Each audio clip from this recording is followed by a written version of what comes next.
let's go then. We're going out, guys, for little one vaccination. Hi. Stop watching. How are you doing? Let's go. Here's my. Hi, pretty. Waiting. Ay, grabe ang lamig guys. Aray ko. Nanunulak yung hangin. Okay guys, nasa biyahe tayo ngayon. And we're going to Mr.'s daughter. So while we are in the way, how many minutes more? 16 minutes left. And then kakarating na kami dun sa bahay ng anak niya.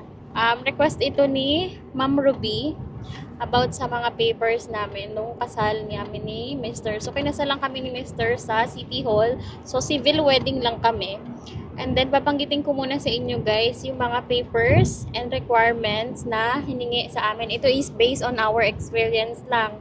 Siguro kasi iba-iba dahil divorce semester, iba yung papers niya, at para sa mga single is iba din. So para sa British citizen tapos divorce, ito yung kay Mr. We're not really sure about legal capacity. Pero kung kailangan man ng legal capacity, I'm sure we got it from the internet and you have to notarize it to the notary public.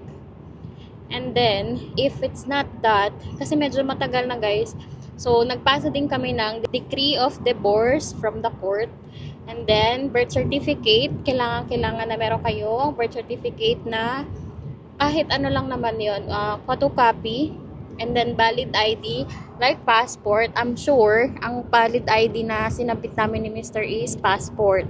And then barangay clearance kung saan ako nakatira kasi doon naman talaga din nagstay si Mr. So nakakuha siya ng barangay clearance. And then hiningan din si Mr. ng 2x2 pictures.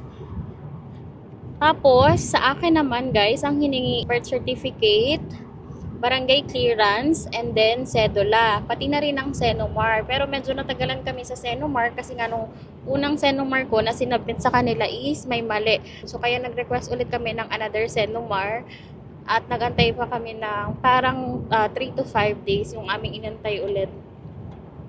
And then syempre nag-submit din ako ng 2x2 pictures. So kung kayo ay below 22, kailangan yata ng parent consent. Yun yung nabasa ko sa papers. But since matanda na kami pareho ni Mr. Is, hindi na namin kailangan ng parent consent. And then, ano pa? Kailangan nyo rin guys umattend ng seminar para sa wedding, sa marriage. Kasi doon kayo i-briefing ng lahat ng bagay. So, nakakatawa kasi nung kami ni Mr. Is nag-inquire about sa wedding, civil wedding, is pinaakit agad kami nung teller kasi meron daw seminar sa taas na ginaganap. Parang kaka-start pa lang niya, kaya sabi nung nasa teller is umattend na nga kami, at least matapos na namin yun, then okay na. Hindi na para maghanap ulit kami ng slot na attendan for seminar. So very important din yan na maka-attend kayo ng seminar at talagang requirements nila yon bago kayo ikasal. About naman guys sa aming reception ni Mr. after wedding ay ano lang kami, ang reception namin ay restaurant lang. Ang tawag doon ay isdaan. So parang yung balsa-balsa na yung kubo ay nasa ibabaw ng balsa. So doon lamang ginanap yung aming reception. Doon, so after wedding, doon kami kumain. Ang team nga pala ng aming kasal, para naman kahit civil wedding lang is medyo umayos, is Old Rose para sa mga babae, and para naman sa mga lalaki is white. So mag-i-insert na lang din ako ng ibang pictures para kahit papano ay makita nyo nga at ma-share ko nga sa inyo yung aming pictures. Wala din kaming photographer guys, low budget kami. Tagtipid. So sa reception, ang nagastos namin ay sabihin na natin na hindi lalagpas ng 15,000.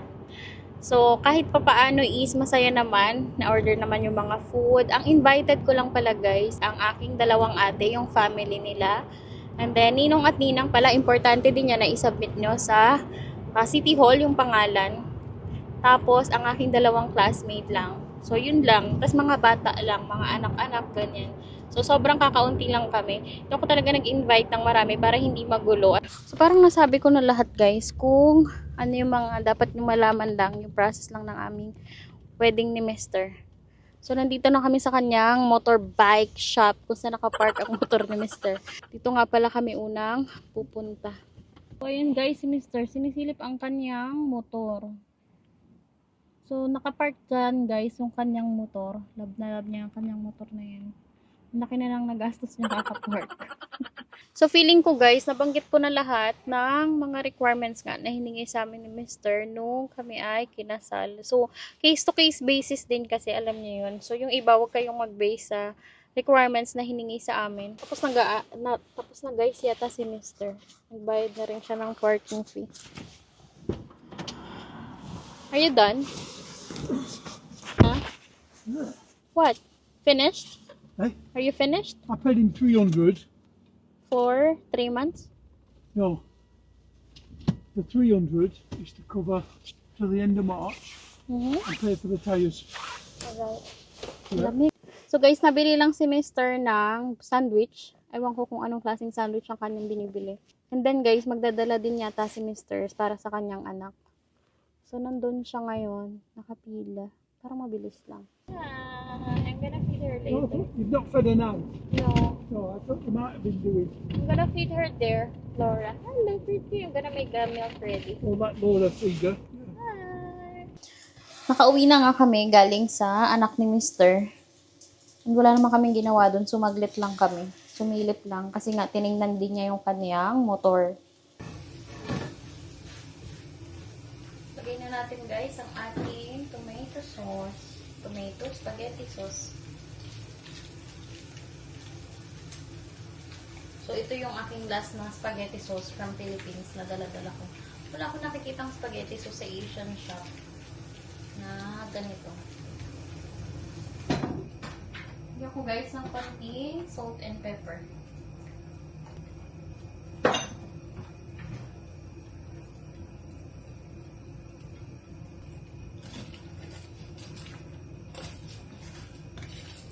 So ito na guys ang ating spaghetti.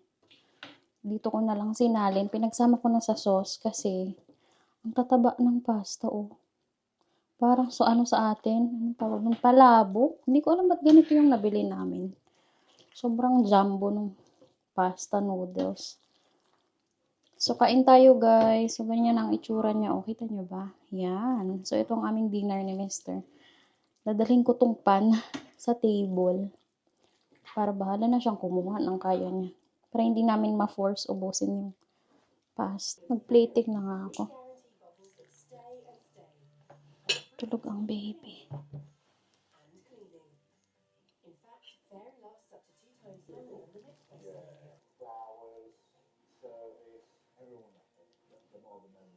Let's eat, guys. Let's eat. Come on, mister.